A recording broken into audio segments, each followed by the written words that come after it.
Hola, ¿qué tal? Buenas tardes, buenas noches. Me presento, mi nombre es Julio Alejandro Arana Trenado y en esta ocasión vamos a revisar, continuando con el diplomado de materiales, pues vamos a revisar lo que son primero los materiales cristalinos. Este diplomado, o al menos esta sección de los módulos, las estamos dando compartidas tanto el doctor Serrano como yo, entonces van a estarnos viendo a los dos. Si tienen alguna inquietud, con mucho gusto lo podemos tratar al final de la presentación. Así que, pues sin más preámbulo, los invito a acompañarme a través de primero lo que son los materiales cristalinos. Vamos a comenzar revisando unos conceptos que son muy sencillos, pero que vale la pena recapitularlos. Empecemos diciendo qué es lo que es un material cristalino. Como tal, se define como un conjunto o un arreglo de objetos que se encuentran en un arreglo tridimensional, pero no solamente eso, sino también es un arreglo periódico. Es decir, que se repite y como característica importante es que es de largo alcance, porque también hay una especie, hay arreglos que no son periódicos, como los que vamos a ver a continuación. También es importante destacar esta parte de la estructura cristalina. La estructura cristalina básicamente es el arreglo espacial de los objetos. Más adelante vamos a incursionar un poquito, a tocar muy brevemente, pero sí de manera importante lo que es una estructura cristalina. Y algo que sí se nos tiene que quedar, digamos, en mente desde ya es lo que es la celda unitaria. Básicamente, la celda unitaria se define como la estructura mínima, pero cuyas operaciones de traslación replican el orden de largo alcance del cristal. Es decir, yo puedo tomar esa celda cristalina y nada más por operaciones de traslación en los tres ejes X, Y y Z y repetir toda la estructura del cristal. Es importante destacar que también existe lo que se conoce como celda primitiva. A diferencia de la celda unitaria, la celda primitiva tiene un átomo, digamos haciendo cortes matemáticos, tiene un solo átomo por cada unidad. La celda primitiva en ocasiones coincide con la celda unitaria, pero muchas veces no coincide. Por lo tanto, la gente que se dedica a la cristalografía, a este estudio de materiales, pues prefiere usar la celda unitaria porque pues se puede repetir en un largo alcance sin necesidad de recurrir a otros tipos de operaciones. Y bueno, abajo esbozamos lo que son muy esquemáticamente, pero lo que es un material cristalino. Como podemos ver aquí, pues tenemos un orden concreto, ¿no? Por ejemplo, estas bolitas de aquí o estas esferitas se empalman con la línea que sigue abajo y después sigue otra línea que asemeja mucho a la de arriba. Como podemos ver, pues están en, digamos, un perfecto orden y es lo que se define como un material cristalino. Luego tenemos lo que son materiales policristalinos. Realmente no es que no sean cristales, más bien lo que pasa es que existen fronteras de grano. Es decir, también esto lo vamos a ver un poquito más adelante, pero básicamente tenemos secciones donde cada una tiene una orientación preferencial de crecimiento diferente, o más bien una orientación de crecimiento diferente, y como no son iguales, pues se crean estos bordes, ¿no? Que es lo que se conoce también como frontera de grano. También los materiales amorfos realmente carecen de un orden a largo alcance, es por eso que se ven así como si estuvieran desordenados. Y aquí es donde entra un poco esta parte de lo que es un material cristalino, ¿no? En el lenguaje cotidiano, a veces ocurre un abuso del lenguaje y lo que se dice es que el vidrio, ¿no? No sé si han escuchado esto que dicen, es que el cristal se rompió o me dieron un cristalazo, ¿no? Cuando desafortunadamente hay un robo o por ejemplo cuando hablan de estos cristales así como los vasos, ¿no? Es que es un vaso de cristal. Bueno, realmente pues son de vidrio, ¿no? Y el vidrio es un material amorfo. Entonces hay que tener en cuenta que cristal y vidrio no son sinónimos, ¿vale? ¿Cuáles son las estructuras cristalinas? Digamos que las más representativas son las que se muestran a continuación, que la primera es la que se conoce como cúbica centrada en las caras. Imaginen que yo tengo aquí mi arreglo periódico y yo puedo tomar una pequeña porción de este cubito. Aquí lo estoy representando, pero digamos que de manera con esferas, ¿no? Esferas de gran tamaño, y lo que podemos ver es que tenemos esferas en las cuatro caras, bueno, de hecho en las seis caras del cubito, y tenemos unos cuantos bordecitos aquí, ¿vale? Esto lo puedo también representar con esferas más pequeñas para apreciar mejor su estructura, que es, como el nombre lo indica, cúbica, y vemos que tenemos esas esferitas en cada cara, además de que tenemos una esfera en cada vértice. Por eso, esta estructura es la que se conoce como centradas en las caras, o FCC por sus siglas en inglés, que es phase cubic center. También podemos tomar, por ejemplo, si nosotros tenemos nuestro arreglo y nuestra celda unitaria más bien se ve de esta manera, nosotros lo podemos representar así para apreciar mejor de nuevo la configuración, y vemos que tiene un átomo justamente en el cuerpo, ¿no? En el centro de este cubito. Esta se conoce como cúbica centrada al cuerpo, en inglés body cubic center, disculpen. Y además de estas cúbicas, pues tenemos una muy especial que se conoce como hexagonal compacta.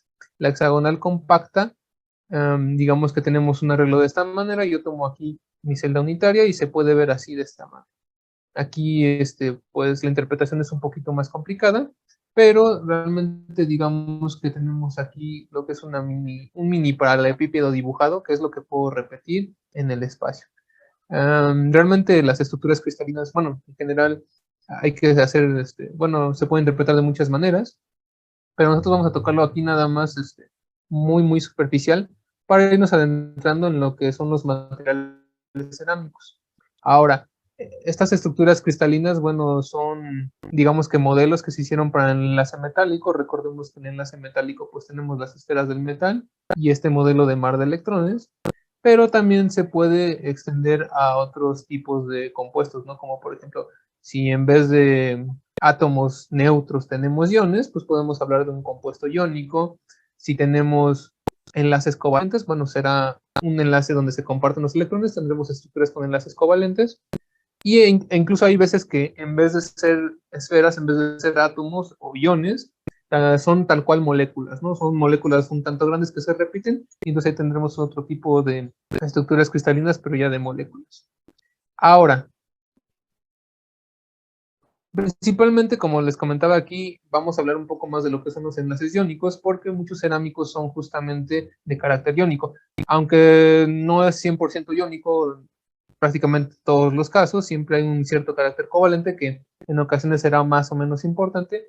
Pues básicamente estamos hablando de enlaces iónicos. Y una cosa importante que hay que mencionar es que la formación de la estructura va a depender de algo que se llama número de coordinación. Básicamente el número de coordinación es cuántas moléculas o cuántos iones o cuántos átomos están rodeando a uno u otro, que yo defino como mi ion central. Por convención se usan los cationes como los iones centrales rodeados por aniones. Y aquí, por ejemplo, vemos que el número de iones que va a rodear al ion central, pues va a depender del radio también. Bueno, más bien la relación, ¿no? De ambos, tanto del cation como del anión. Aquí, por ejemplo, vemos que tenemos un radio de .155, es un radio un tanto pequeño. Entonces, pues normalmente tienen esta geometría, ¿no? Como lineal, donde solamente tiene un número de coordinación de 2. Si yo, por ejemplo, aumento el radio del cation, aquí está un poquito más grande, por ejemplo, .225, aquí lo aumento un poco más y un poco más, pues voy a tener la opción de tener más configuraciones de aniones, ¿no? Alrededor, donde la máxima es de 8. Y aquí en la tablita tenemos ejemplos de radios iónicos para diversos cationes, ¿no?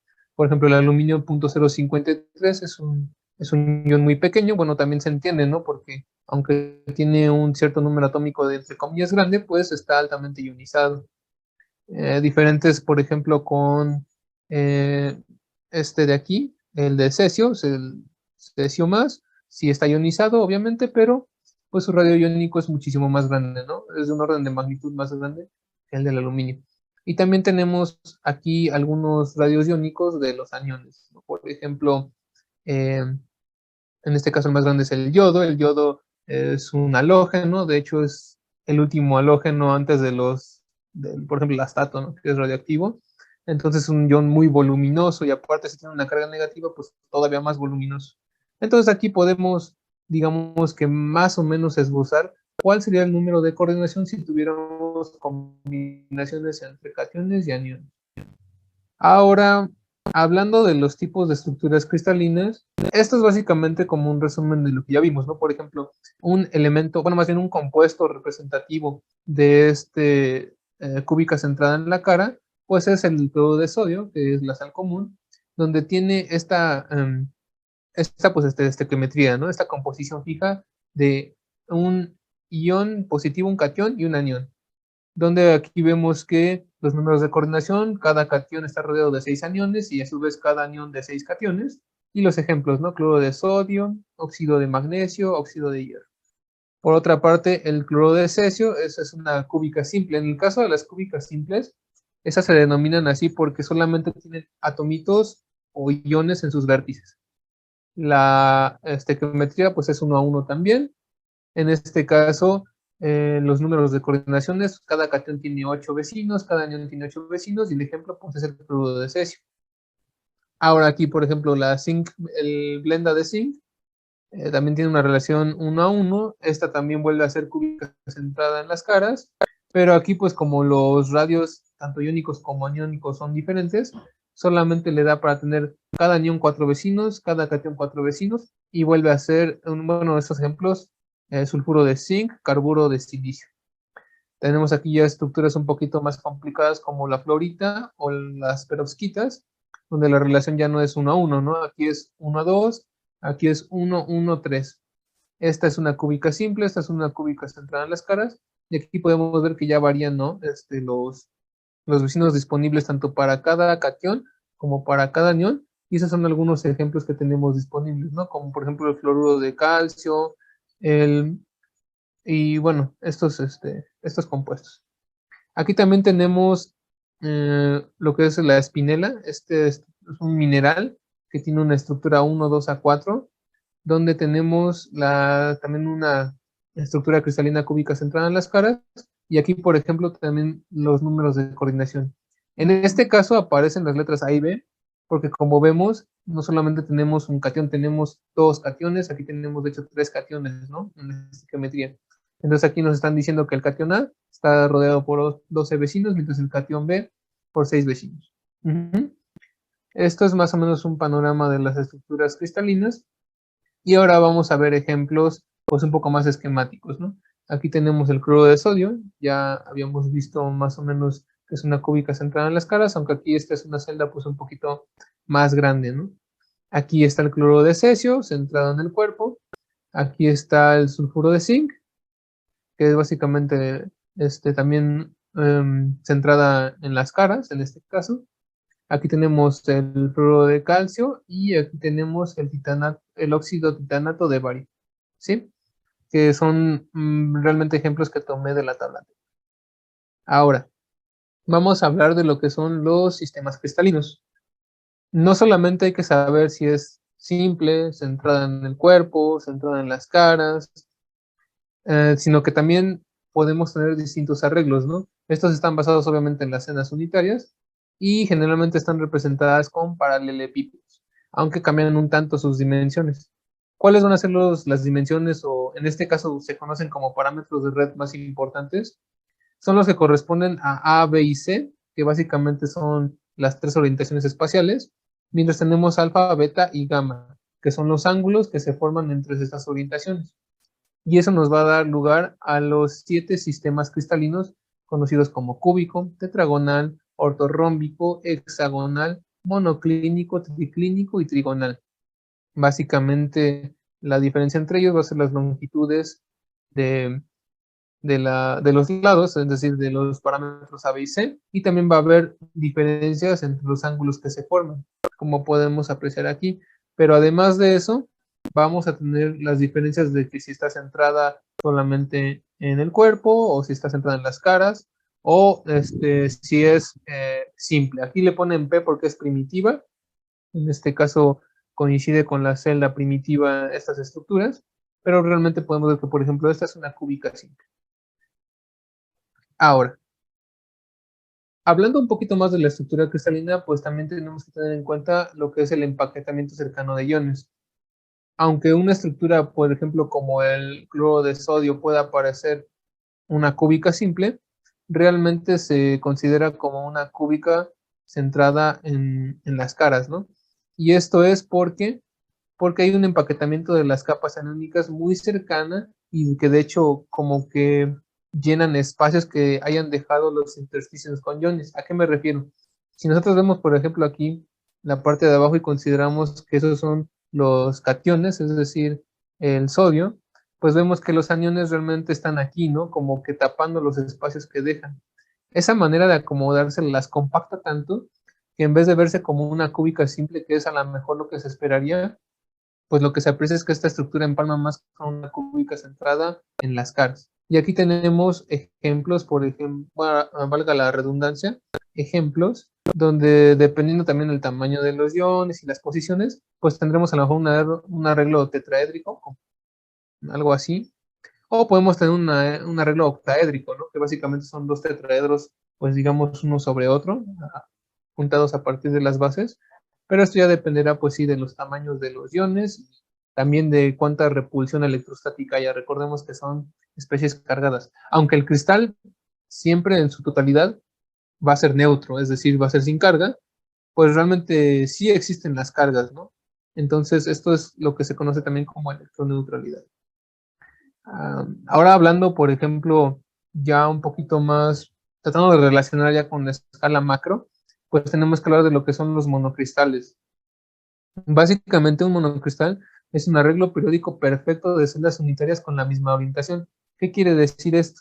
Que todos los cristales van a crecer en la misma dirección cristalina, teniendo obviamente entonces los mismos planos orientados en esa dirección. En estos casos, como tenemos únicamente una sola dirección de crecimiento, una sola dirección cristalina, pues lo que se observa es que los cristales que crecen son como de este estilo. Por ejemplo, este es el granate, es así rojito, mientras tenemos también este que es la calcita.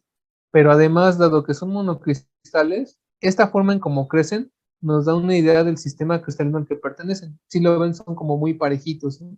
Entonces, en estos casos, siempre podemos asociar la forma del cristal con la estructura cristalina propuesta, que tiene que encajar en alguna de las que revisamos anteriormente.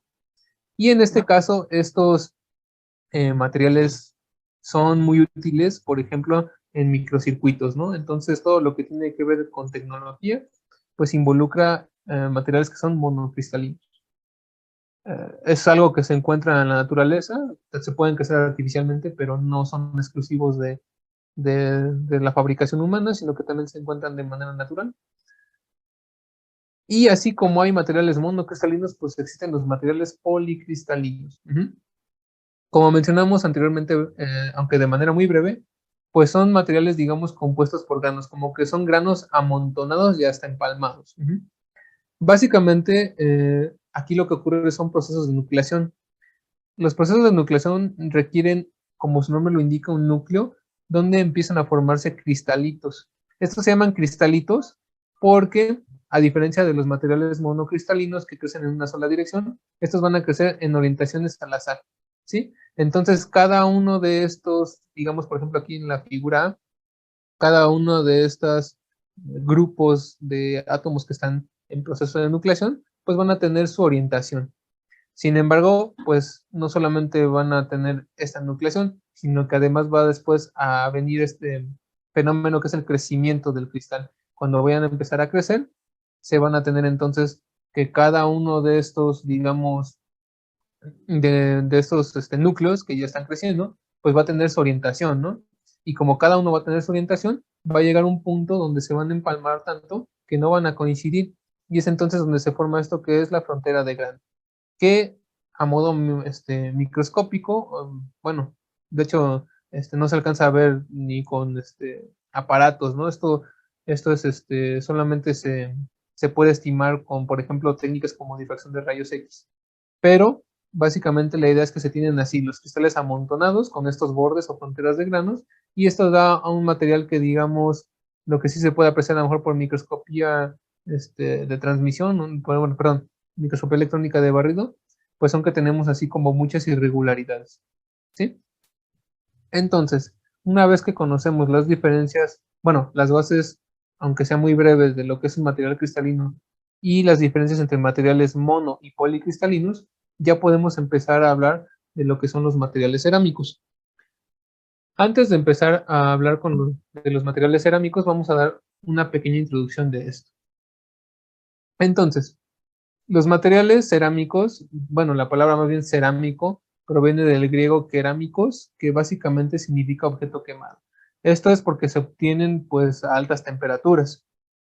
Estos son compuestos de elementos metálicos y no metálicos. Es aquí donde decíamos que cuando en química tenemos uniones de elementos metálicos y no metálicos, normalmente lo que se tiene es la formación de estos enlaces iónicos.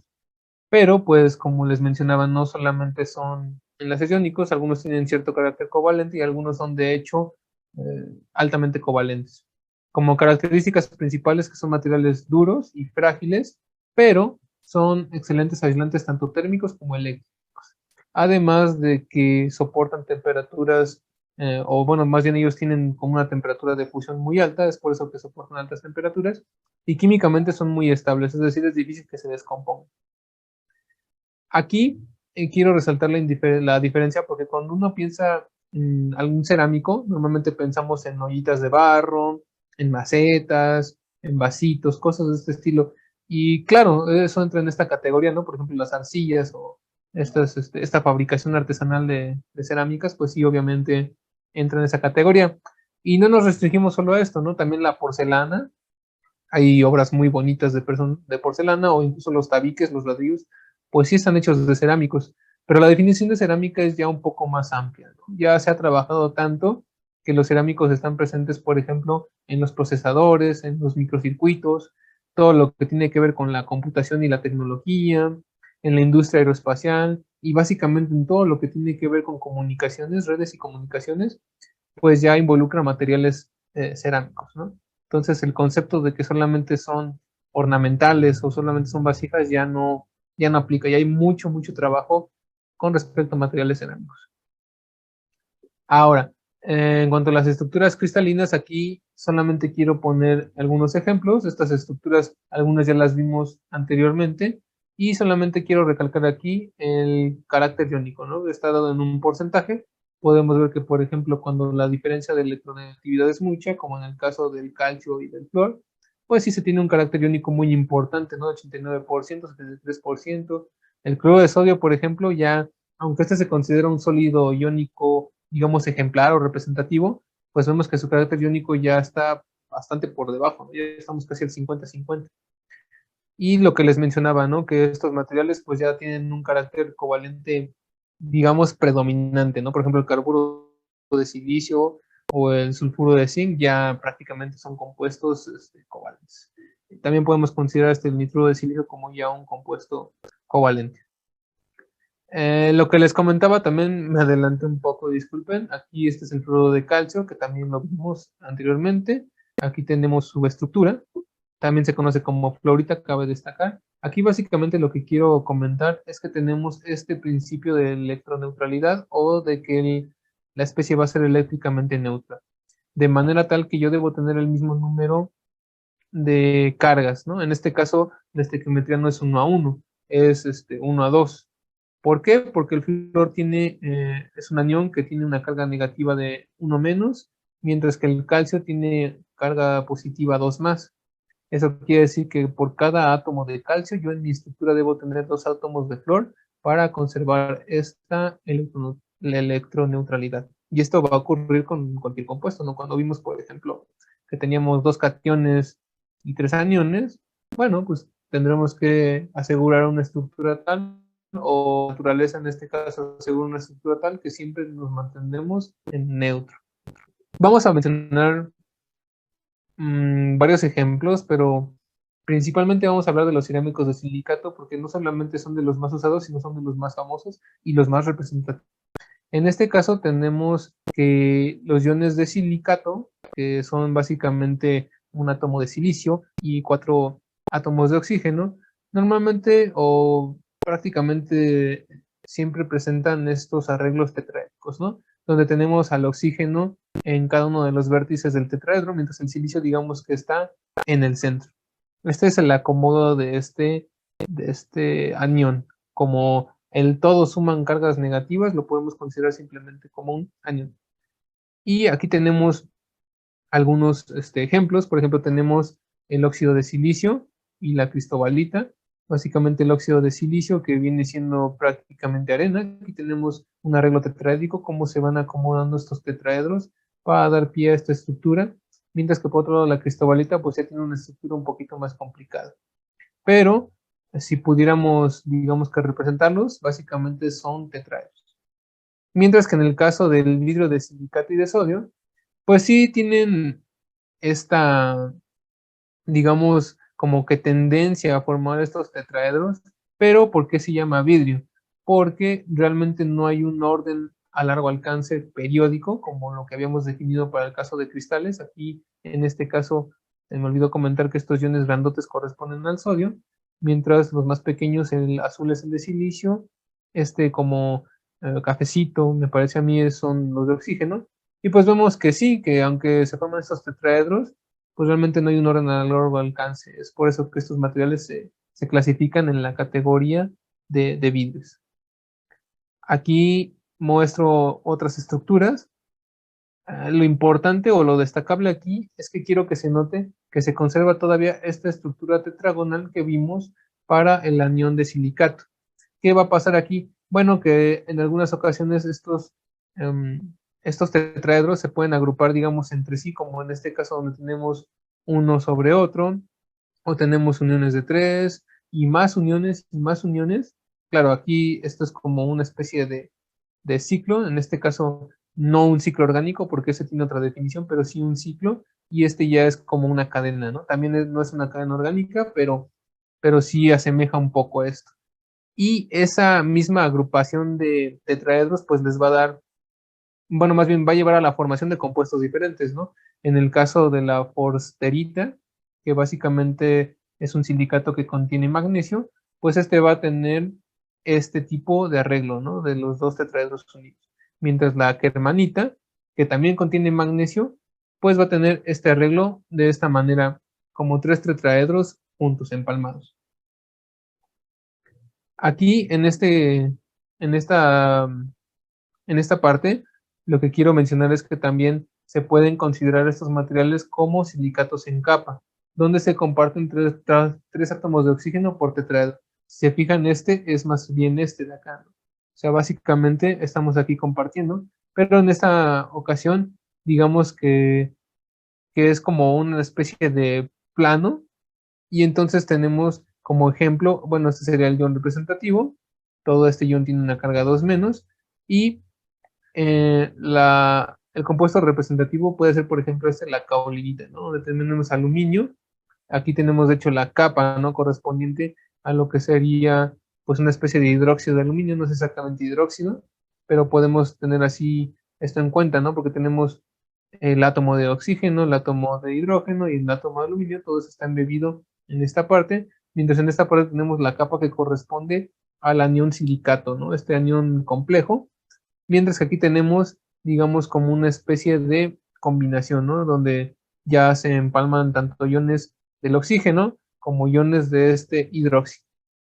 Estas son estructuras un poquito más complejas y su arreglo es un poco diferente, pero sí se llegan a dar y sí se pueden tener, tanto en la naturaleza como sintéticas, fabricadas por el hombre. Ahora, hay que mencionar que también tenemos lo que se conocen como imperfecciones. Esto no es exclusivo de los cerámicos, pero aquí yo decidí colocar imperfecciones en cerámicos porque pues son las que están presentes también en estos materiales. Y algunas de estas imperfecciones se conocen como defectos puntuales. Vamos a empezar primero hablando de estos defectos puntuales. ¿Por qué se llaman como tal defectos puntuales? Pues porque están asociados, digamos, a átomos. Y los átomos se pueden considerar, mmm, digamos que dentro del conglomerado de la estructura como puntos. Realmente no son puntos porque un punto no tiene volumen, un punto no tiene carga, es solamente una representación. Pero digamos que para fines prácticos se puede ver como si fueran puntitos en la inmensidad que es la red cristalina, ¿no? Entonces, estos se conocen como defectos de estructura y tenemos dos principales, ¿no? Uno que es el defecto Frenkel y otro que es el defecto Schottky. En el caso del defecto Frenkel, lo que tenemos es una añadición, es decir, un exceso, por ejemplo, en este caso, de un catión. Aquí este lugar debería estar ocupado simplemente por un catión con su respectivo número de coordinación, pero este anión de acá, pues por alguna razón se movió o migró y entonces ahora está en un lugar que no le correspondía a la red, dejando un espacio, ¿no? Ese es lo que se conoce como el defecto Frenkel. Pero también podemos tener el defecto Schottky.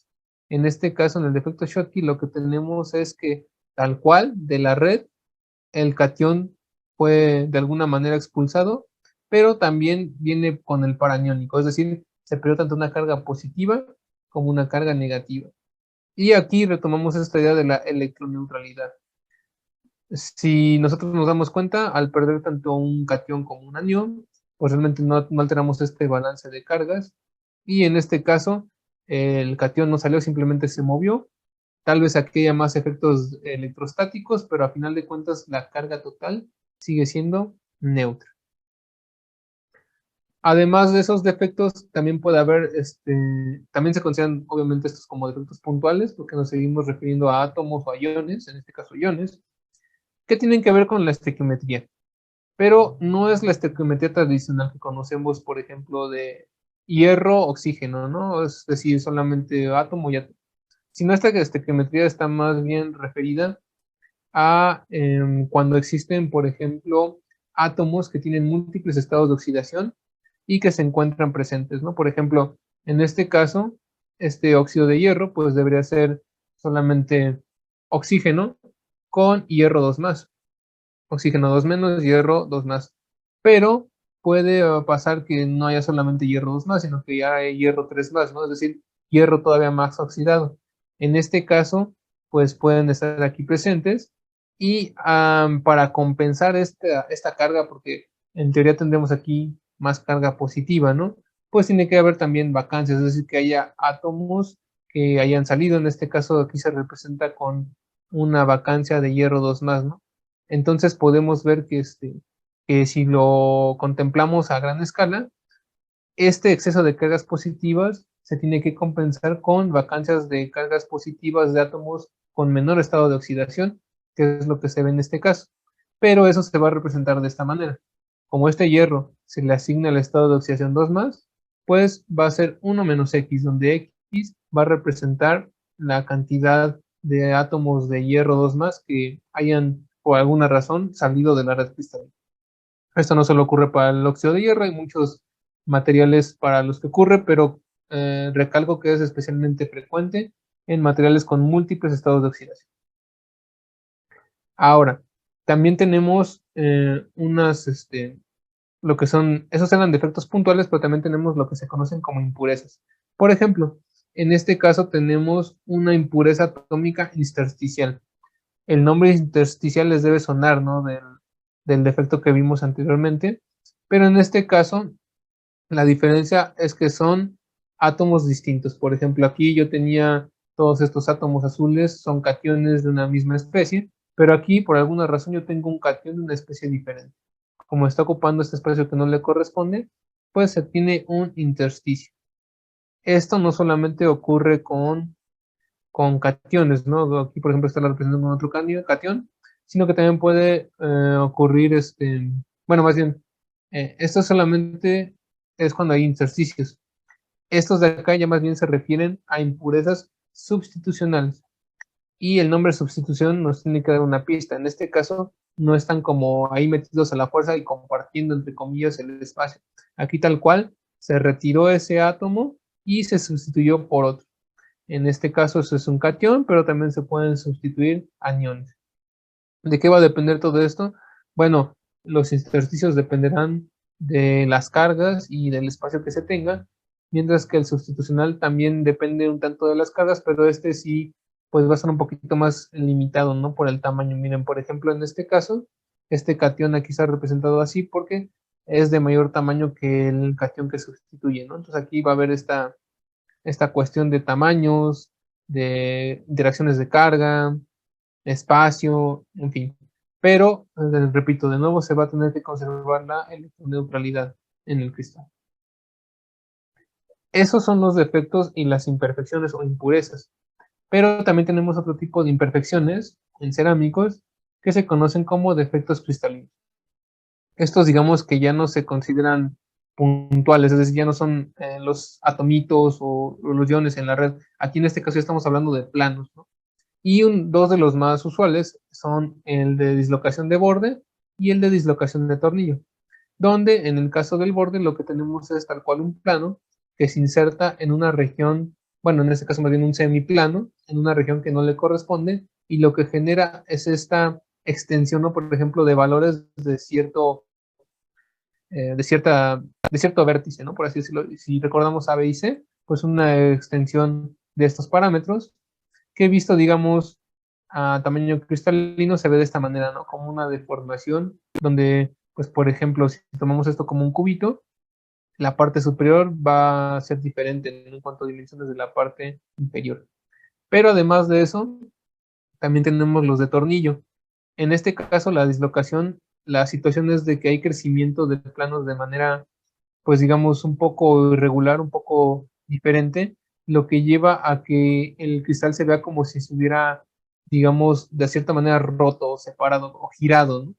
Girado más bien. Es por eso que se le llama de tornillo. Y si nosotros hacemos un seguimiento, pues vamos a ver que tenemos, digamos, como este pequeño vallecito aquí, esta pequeña línea de interrupción, que básicamente se refiere justamente a eso, a que hay una dislocación de tornillo presente en nuestro material.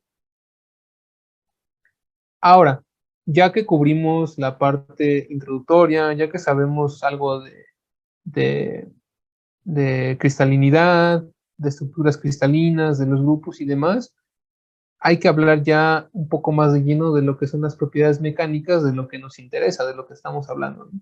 En este caso, pues son los materiales cerámicos.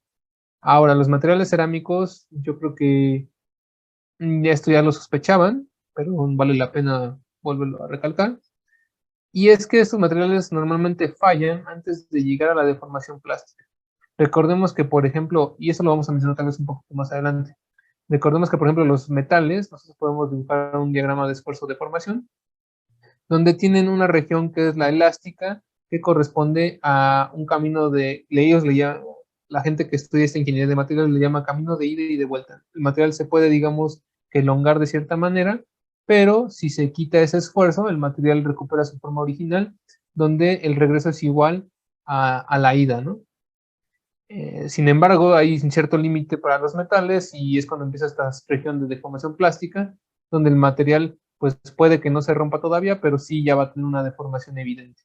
En el caso de los cerámicos, estos fallan incluso antes de la deformación plástica, esto es decir, estos se rompen antes incluso de llegar a esa región plástica. Ahora, eso está relacionado con el siguiente punto, que es la fractura frágil por formación y preparación de grietas. Normalmente los materiales cerámicos, por su misma naturaleza y por los métodos en que se preparan, tienen grietas o pequeñas fisuras internas. Entonces, estos materiales son muy sensibles al esfuerzo que se les aplica y normalmente también son frágiles por eso. Es algo que no se puede evitar, tal vez se puede aminorar, pero realmente todos los materiales cerámicos tienen estos defectos. Ahora, la resistencia a la fractura experimental es menor que la teórica. Obviamente nosotros tenemos un modelo, lo vamos a ver un poquito más adelante para calcular este esfuerzo, pero a final de cuentas, pues una cosa es la teoría y lo que se ve en la práctica es que fallan muchísimo antes.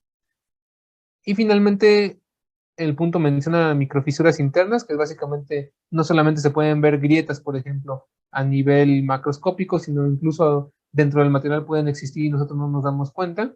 Las superficiales son las que me acabo de mencionar, y poros e inclusiones. En el caso de poros, pues son espacios que quedan, que también se podrán o no aminorar dependiendo de la técnica de síntesis, pero no se pueden quitar al 100%. Y las inclusiones, pues son, digamos que burbujas atrapadas, son como si tuviéramos un fluido, puede ser a veces un líquido o a veces un gas, atrapados y quedan como si fueran, como cuando tenemos ampulitas, es más o menos eso, ¿no? Está atrapado un fluido. Vamos a ver un poquito más de esto, pero vamos a empezar con lo que es la tenacidad de la fractura, es decir, cuando aplicamos esfuerzos. En el caso de los cerámicos, eh, esta tenacidad o estos esfuerzos se definen como la habilidad del cerámico para resistir la fractura cuando hay una grieta, ¿no? Aquí, por ejemplo, vemos diferentes representaciones de lo que es una grieta. donde tenemos un origen y vemos cómo se puede propagar, ¿no? En este caso son materiales, digamos, laminares, mientras en este caso tenemos botellas o incluso vasitos, ¿no? Ahora, esto se representa con la siguiente ecuación, donde la tenacidad de la fractura se representa con K y C, y esto es igual a Y, que viene siendo una constante y que esto ya dependerá del material, sigma, que es el esfuerzo que se le aplica, y A, que es la longitud de una grieta superficial o la mitad de la longitud de una grieta interna. Esto multiplicado por pi y todo eso le sacamos su raíz cuadrada. Normalmente lo que se hace es calcular este valor de manera experimental. Una vez que se calcula y se tiene este dato, pues cuando nosotros sintetizamos un material, podemos asignar valores dependiendo de lo que obtengamos y sabremos o podemos estimar si el material va a aguantar esa tensión o se va a quebrar. Si este valor que calculamos es menor a este valor experimental, el material va a resistir. Por el contrario, si este valor es mayor a el material va a fracturarse inevitablemente. Y aquí en la tablita de la derecha tenemos diferentes cálculos que se hicieron para diferentes materiales con respecto a esa tenacidad de la fractura. En este caso, pues vemos que estos son metales donde tienen una tenacidad bastante alta, ¿no? Por ejemplo, ¿no? El acero aleado, bastantísima alta. Mientras que en el caso de los cerámicos, e incluso comparados con los polímeros, realmente su tenacidad es muy baja, ¿no? O sea, los polímeros tal vez es muy, muy pequeña, pero, por ejemplo, el cerámico como el hormigón o el vidrio común no se alejan mucho de esto. Estos materiales son en naturaleza muy, muy frágiles. Ahora vamos a hablar de lo que son los esfuerzos de tensión y de compresión. Aquí una disculpa por cómo aparece la presentación. No me percaté que estaba movida. Pero básicamente la idea es que tenemos una enorme dispersión de valores experimentales con respecto a los esfuerzos de rotura. ¿Qué quiere decir esto? Que la rotura, como depende obviamente de las grietas, y no todos los cerámicos, aunque sean del mismo material, van a tener las mismas cantidad de grietas ni la misma posición, ni siquiera van a tener la misma porosidad, pues el material va a fallar y no podemos decir que, que va a fallar al aplicar cierta presión, sino simplemente lo que podemos decir es que tenemos una distribución de probabilidades donde el material puede fallar, ¿no? En estos casos, pues aquí la probabilidad prácticamente es cero, entonces aquí el material va a resistir, pero vemos que en este punto tenemos la parte más alta, ¿no? De nuestra curva. Es decir, que de todos los resultados experimentales que ya hemos realizado o que realizaron en este caso para este texto, pues la mayor cantidad de veces el material falló alrededor de este valor, que está entre 600 y 700 megapascales, perdón. Ahora, hay que mencionar que una cosa es la tensión, que es cuando un material, digamos, que se ala, ¿no? Que se estira o que se fuerza a estirarse, pero también está lo que es la compresión, que es cuando se aplica como para compactarlo propiamente. Y en ese caso los cerámicos soportan mejor esa compresión en comparación con la tensión, ¿no? Es decir, hasta 10 veces más. Es decir, que debido a la naturaleza del material, la distribución de fuerzas está más favorecida cuando se trata de compresión y por eso los materiales cerámicos resisten con mucha mayor facilidad la compresión. En este apartado vamos a hablar de lo que es la resistencia a la fricción. En el caso de los cerámicos, a diferencia de los metales, es un poco complicado hablar de esfuerzos o de tensión, porque es difícil, digamos, que crear ensayos para estirar estos cerámicos, ¿no? Son materiales un poquito complicados. Entonces, lo que se hizo fue proponer una analogía donde se dijo, ok, bueno, mira, si no podemos hacer una comparación por tensión, lo que vamos a hacer es medir la resistencia a la fricción. Y normalmente se utilizan 3 o 4 puntos para caracterizar esta respuesta mecánica.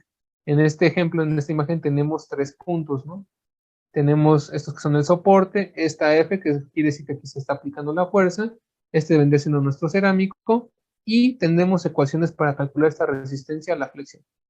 En este caso, esta ecuación incluye los valores de sigma FDC, que es la resistencia propiamente a la flexión, ahora sí que F de F es la fuerza a la carga o a la fractura, En ambos casos L es la longitud y solamente tenemos esta diferencia porque esta diferencia está asociada a los parámetros geométricos. Si nuestra muestra es rectangular como se ve aquí, pues B y D serán altura y anchura de este como rectangulito, o más bien representando pues ya un volumen, mientras en este caso, como es una sección transversal circular, pues lo que tendríamos es que medir este volumen, ¿no? Que sería pi por radio al cubo. Y en la tabla que se muestra a continuación, se tienen diferentes módulos de elasticidad calculados y resistencia a la flexión de diferentes materiales, ¿no? Estos están en megapascales y aquí podemos ver también que, pues, por ejemplo, estos tienen una gran resistencia, ¿no? La circonia, el óxido de circonio, o por ejemplo, el óxido de aluminio, pues tienen una mayor resistencia a la flexión, es decir, se pueden flexionar todavía más antes de romperse, en comparación con, por ejemplo, el vidrio, ¿no? Este vidrio que se conoce como de soda lime, que básicamente es un material que contiene calcio, pues vemos que es muy, muy frágil, ¿no? Con poquito ya se está quebrando el material. Ahora también podemos hablar de lo que es el comportamiento elástico. Ya habíamos mencionado que, pues sí, realmente los cerámicos se quiebran antes de esta región plástica, pero a pesar de eso sí tienen un cierto comportamiento elástico, aunque sea pequeño, pero sí lo tienen. Y es lo que se menciona aquí, ¿no? Que existe esta región donde el comportamiento de deformación es lineal, igual que en los metales, es decir, que tienen un camino de ida que es igual al camino de vuelta. En este caso tenemos gráficas de tensión contra esfuerzo. Uh-huh. Y vemos, por ejemplo, estas, ¿no? Estas líneas que representan los esfuerzos elásticos para el vidrio y para el óxido de aluminio. En este caso, la pendiente me va a dar un indicativo de qué tan frágil es el material. En el caso del óxido de aluminio, pues como tiene una pendiente mayor, el material va a ser un poco más resistente, es decir, es menos frágil en comparación con el vidrio. El vidrio tiene una pendiente tan pequeña que es muy frágil, lo cual ya está apoyado con los resultados que hemos visto incluso anteriormente en esta presentación. Ahora, vamos a hablar un poco de lo que es la deformación plástica. Aunque estos materiales normalmente se quiebran, sí se puede, digamos, entre comillas, como tener una cierta deformación plástica, pero esto raramente va a ocurrir a temperatura ambiente, como aquí se menciona, debido a la fragilidad del material. Normalmente, si se quiere estudiar esto, se tiene que ver por alguna u otra razón, se ve a temperaturas pues más elevadas, ¿no?, que la temperatura ambiental. Ahora, el movimiento de estas deformaciones plásticas, se puede hacer la analogía con la oruguita y se puede ver como el movimiento de las locaciones, igual que ocurre en los metales, ¿no? Por ejemplo, aquí tenemos este plano insertado, y así como la oruguita se mueve, podemos ver que este plano se desplaza, ¿no? Se desplaza a lo largo de pues, una cierta dirección. Ahora, ¿esto por qué se ve así? Esto es, digamos que entre comillas, fácilmente observable en metales, pero como mencionaba, en cerámicos raramente se ve a temperatura ambiente. ¿Por qué? Porque tenemos enlaces predominantemente iónicos, incluso algunos con enlaces covalentes, bueno, con una contribución covalente muy importante.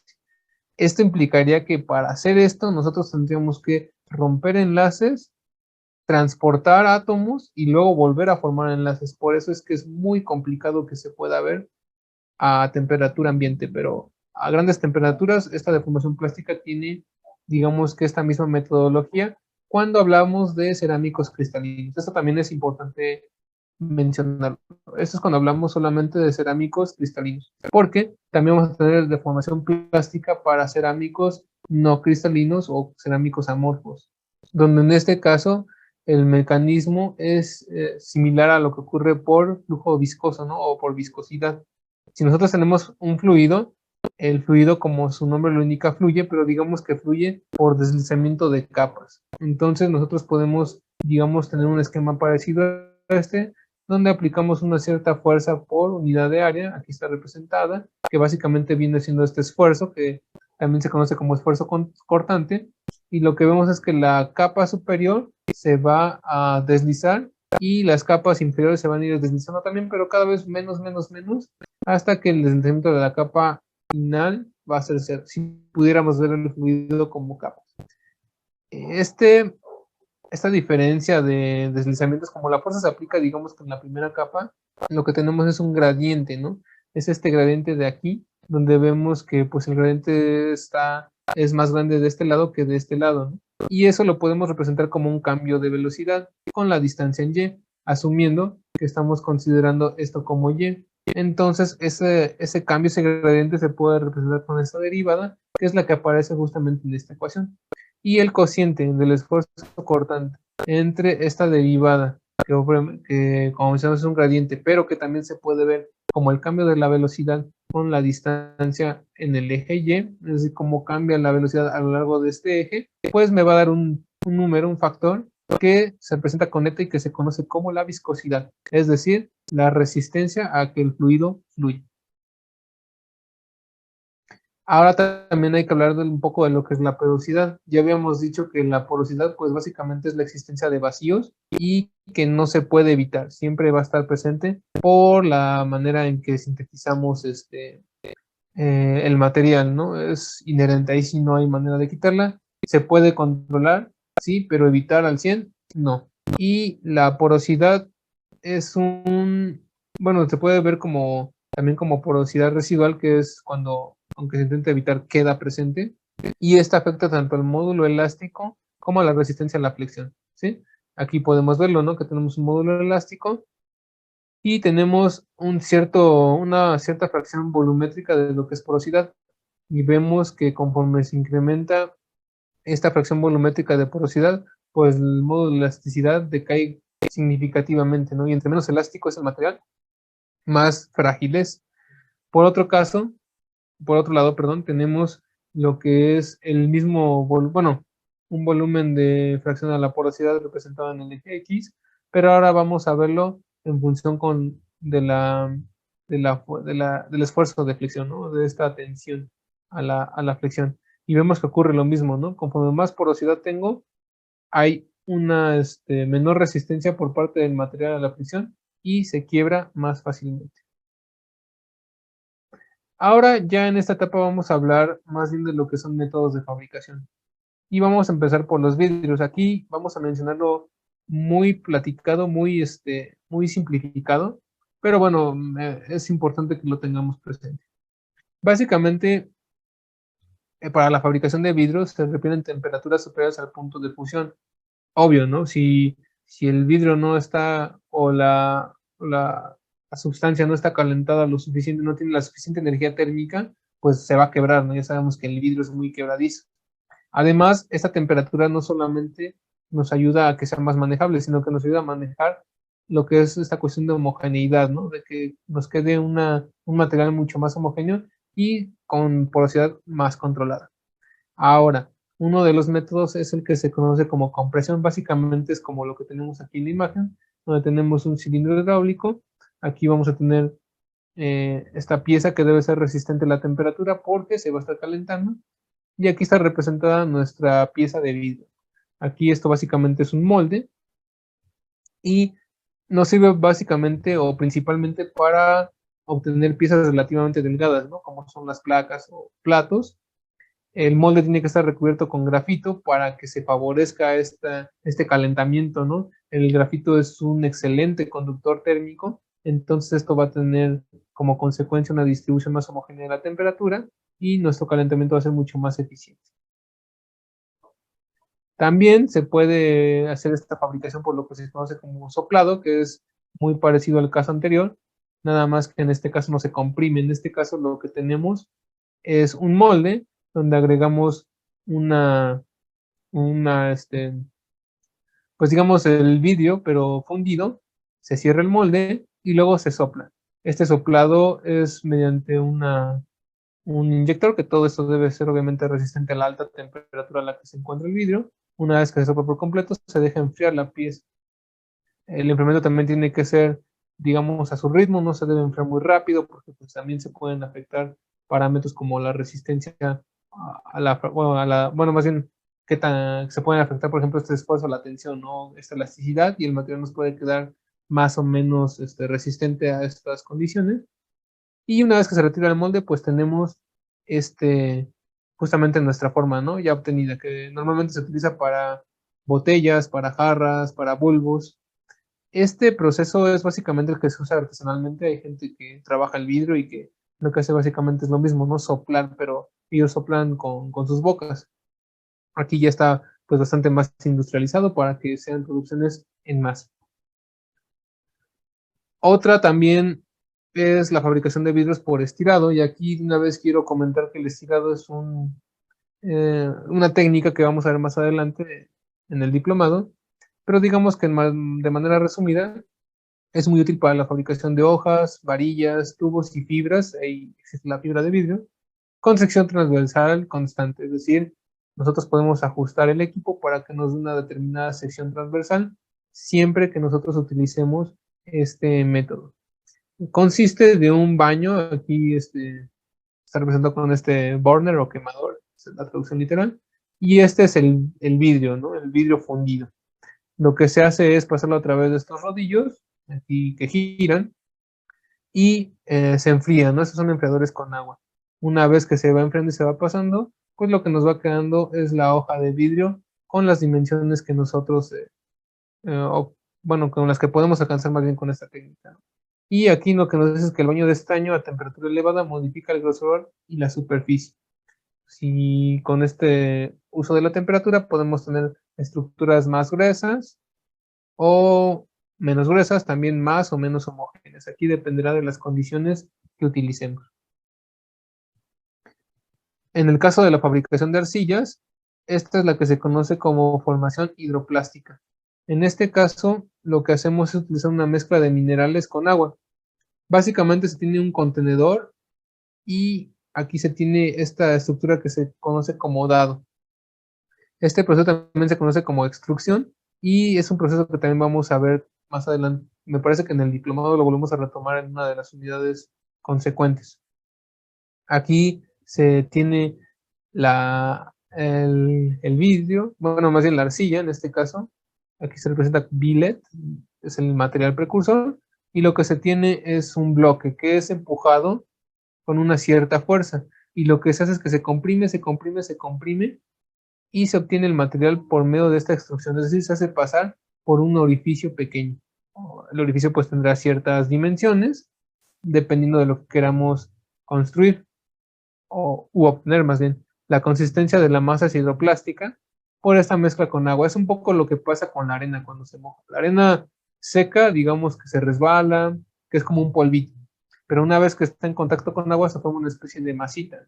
Es algo similar esta consistencia hidroplástica y es muy útil para la formación de ladrillos, de tuberías, bloques de cerámica y tejas.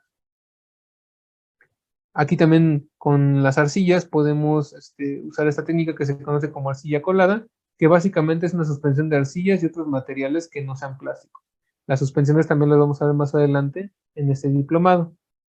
Lo que se conoce también como colado sólido o drenado. Básicamente se llena un molde con el precursor que es la arcilla, bueno, en este caso es la suspensión que contiene al material cerámico de nuestro interés. Aquí hay una cierta absorción y debido a la gravedad específica y la fluidez, podemos obtener un moldecito de esta forma, además de que evitamos la formación de burbujas. Si nosotros queremos obtener una pieza, digamos, con un gran volumen, simplemente podemos dejarlo aquí y obtenemos esta pieza final. Sin embargo, si nosotros dejamos que pase más tiempo, que debido a la alta gravedad específica y a la fluidez, el fluido siga fluyendo, fluyendo, fluyendo, lo que nos va a quedar es que solamente en la orilla del molde va a quedar el material cerámico que nos interesa. Toda el agua se absorbió, simplemente se saca del molde y obtenemos la pieza. Entonces podemos obtener piezas tanto voluminosas, muy, muy densas, como piezas más finas, ¿no? Piezas para, digamos, aplicaciones más delicadas. Además de que esta técnica pues tiene baja contracción por secado y alta resistencia, ¿no? Entonces hay pocos defectos, por así decirlo, que nos puedan afectar las propiedades de nuestra cerámica y son materiales altamente resistentes. En esta parte de la fabricación podemos usar esta técnica que es básicamente a presión, es un presurizado y es útil para arcillas, tanto como para no arcillas y básicamente para aplicaciones magnéticas, electrónicas y como refractarios, ¿no? Es decir, materiales resistentes a la temperatura. básicamente se conozca una masa de polvo en una pequeña fracción con un aglutinante. Este aglutinante nos sirve pues para que las moléculas tengan esa tendencia a estar juntas más que a estar separadas. Y una vez que tenemos la mezcla aquí, pues lo que se hace es simplemente aplicar una presión. Como en el caso del inciso B, se aplica la presión y una vez que se tiene la figura lo más compactado posible, simplemente se retira y obtenemos nuestra pieza. Esta técnica tiene como, digamos, como consecuencia una mezcla de tamaño de partículas, pero en proporciones adecuadas. Es decir, tenemos partículas de distintos tamaños, pero están en una proporción que es conveniente. Además de que no hay deformación plástica durante la compactación. Toda la deformación aquí es elástica. Vamos a ver ahora lo que es la fabricación y lo que involucra la fabricación de cintas. Este es un poco parecido a la fabricación anterior, a la fabricación que vimos, por ejemplo, de fibra de vidrio, solamente que en este caso no se va a usar vidrio, lo que se usa son también suspensiones de partículas de cerámica. Cerámica, repito, esto lo vamos a ver más adelante en el diplomado, donde básicamente tenemos una fase dispersante que es el líquido, la fase dispersada, que vienen siendo las partículas de cerámica, la mezcla otra vez con aglutinantes y plastificadores para obtener esta consistencia final. La eliminación del aire es una parte muy importante. Lo que queremos es tener una atmósfera lo más inerte posible. Aquí, por ejemplo, estamos viendo el polvo, aquí el solvente, la mezcla para obtener la suspensión, luego se homogeneiza, básicamente con una bomba se empuja y se pasa a esta sección que es el contenedor. Esta cinta transporta básicamente pues nuestra sustancia aquí ya casi prácticamente lista para pasar a lo que es el secado, que básicamente es un tratamiento térmico. Y así obtenemos entonces las diferentes cintas. Las dimensiones también se pueden controlar y es muy útil para circuitos integrados o capacitores multicapa, es decir, para esta parte de procesadores. Las cerámicas refractarias, aquí ya vamos a hablar un poquito más de las propiedades de las cerámicas, es decir, para qué se usan. Existen obviamente las cerámicas refractarias, que son las que soportan altas temperaturas sin fundirse ni reaccionar, es decir, tanto están estables como se mantienen en su forma sólida. Además, aquí se requiere un cierto control de la composición, obviamente, dependiendo los materiales o si las especies químicas que yo tenga presente, pues serán tanto las capacidades de mi material refractario. Y el control de la porosidad tiene que ser muy, muy, muy preciso. ¿Por qué? Porque si está poroso, pues obviamente va a tener menos resistencia que si no estuviera poroso. Y aquí, por ejemplo, tenemos los que tienen alúmina, silicio, las periclasas, las arcillas, ¿no? Arcillas térmicas. Y aquí vemos, por ejemplo, las composiciones, ¿no? Si nos fijamos, por ejemplo, en la arcilla térmica, tienen este intervalo de composición de alúmina, este intervalo de óxido de silicio y este intervalo de óxido de magnesio. La porosidad aparente de estas está entre 10 y 25. Aquí me falta mencionarlo, pero también pueden tener compuestos de hierro, de calcio y de titanio. Y por ejemplo, la periclasa, ¿no? La periclasa tiene alúmina, óxido de silicio, óxido de magnesio. En este caso también tenemos óxido de cromo y este óxido de hierro. Con una densidad, bueno, con una porosidad aparente del 22%. Entonces aquí nada más quiero recalcar que es importante que tengamos control tanto de las especies químicas que van a estar presentes como de la porosidad. Las cerámicas abrasivas, estas se usan básicamente para desgastar, moler o cortar materiales, obviamente materiales que sean de una dureza más baja que de la cerámica que vamos a usar. Estas cerámicas son muy duras, muy resistentes al desgaste mecánico y al térmico, así como a la alta tenacidad. Nosotros podemos usarlas, pues digamos que en intervalos de tiempo muy altos y el material va a seguir siendo útil. Algunos ejemplos son el diamante. Bueno, el diamante no es un cerámico como tal, pero es un material muy, muy duro. El carburo de tungsteno, el óxido de silicio, perdón, el óxido de aluminio y la arena de silicio. Las presentaciones pues pueden venir así como estos discos así parecidos a los esmeriles, hasta estas que se parecen más como lijas abrazadoras. También otra aplicación importante pues es la industria de los cementos, ¿no? Los cementos, recordemos que son materiales de alta dureza y gran variedad de formas. Realmente el cemento es una mezcla, es decir, tenemos múltiples, eh, múltiples sustancias que se encuentran unidas y además, pues estos cementos sirven como fase de unión entre agregados de partículas de una estructura cohesiva, es decir, nos sirven para mantener unidas a las partículas en una sola estructura. Aquí el ejemplo que mencionamos es el ejemplo del cemento Portland, que es el más conocido, que básicamente es una mezcla de arcilla y minerales calcáreos, es decir, minerales que contienen calcio, que se someten a calcinación por 1400 grados centígrados con pequeñas cantidades de yeso. Básicamente lo que es el cemento Portland, pues es óxido de calcio y óxido de silicio. Debido a su alta resistencia, a su dureza, ya que además se puede tener en muchísimas formas, es muy versátil este material. Cuando está seco, bueno, más bien cuando está húmedo, es muy manejable. Entonces la cantidad de formas que se pueden obtener son tan variadas que principalmente se usan en estructuras rígidas y sólidas, ya sean edificios, los arquitectos lo usan mucho, los ingenieros civiles, ¿no? Autopistas, carreteras, puentes vehiculares, puentes peatonales. Realmente el cemento es muy utilizado, tanto en áreas como las de viviendas como en las de transporte. Y para terminar, vamos a hablar de lo que son las cerámicas avanzadas. Se llaman avanzadas porque ya son cerámicas que normalmente se obtienen para propiedades mucho más específicas, ¿no? Es decir, propiedades eléctricas, magnéticas, ópticas, biológicas y ambientales, donde pues han tenido un desarrollo, bueno, hay desarrollos de distintas cerámicas como son las endurecidas, principalmente el circonio, que se puede estabilizar con otros compuestos, y las cerámicas que son nanoestructuradas, es decir, ya estamos hablando de síntesis de materiales a escala nanométrica. Ahora, bueno, su principal uso es como componentes en sistemas sujetos a altas cargas mecánicas, tribológicas, que tienen que ver con esta parte de fricción, térmicas o químicas.